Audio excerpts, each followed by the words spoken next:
I guess it starts with the decision to go to Radford. For me, there was other suitors, and I talked to their staffs and just didn't have the same connection as I did with Coach Gines and Coach Kent. They made me feel like they really wanted me to be a part of that program, and from that day when we first started talking, I just felt like, I want to be somewhere where somebody wants me, and that kind of sums it up. They wanted me, and I appreciated that from the very beginning, and come to love that place and those people.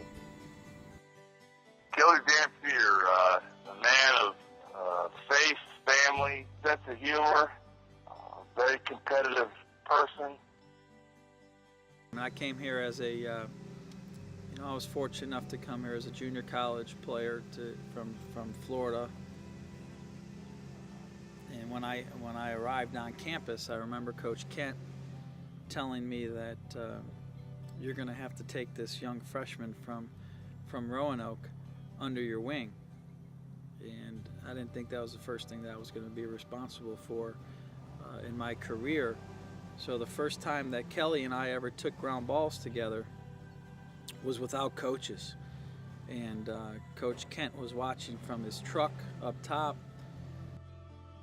As a matter of fact, the first ground ball I hit to Kelly, he ran up to it, he charged it as fast as he could, then he dropped down on two knees, blocked it off of his chest, popped up, and threw a 90-mile-an-hour fastball 10 feet over the first baseman's head.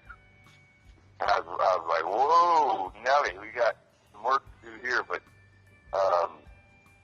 Kelly was a big-time player at RU, and he was the face of the program for several years. I had he and Dwayne Stilchner hit three 4-hole for a couple years. That was Little did I know how really athletic he was and how much power and raw athleticism that he had.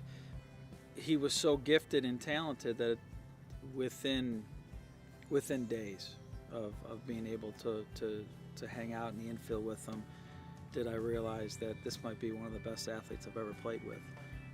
Ball jumped off his bat. I mean, he had a slashing, aggressive swing. To this day, he still shows it. On Alumni Day, you can still see it at the age of 43 or 44. His strength is incredible for a guy that's 5'10". When Kelly would get a fastball, and he'd make this sound like he was a karate guy. Hi-ya! And when he did that, the ball was going. It wasn't coming back. But he was always fun-loving, a guy that always had fun on the field. The guys looked up to. He was the leader of the program. He was for multiple years. It means a lot to me to be able to speak on his behalf, but Kelly will always go down in my book as probably one of the better athletes that's ever played here. Well, I consider Radford University as part of my family, part of my life. It is in my DNA at this point, and so for them to recognize me for accomplishments on the field, it's one of the greatest honors that I could think of. I put a lot of heart and soul in there, and they gave it right back to me. We are a family, and I could not be more proud of the honor.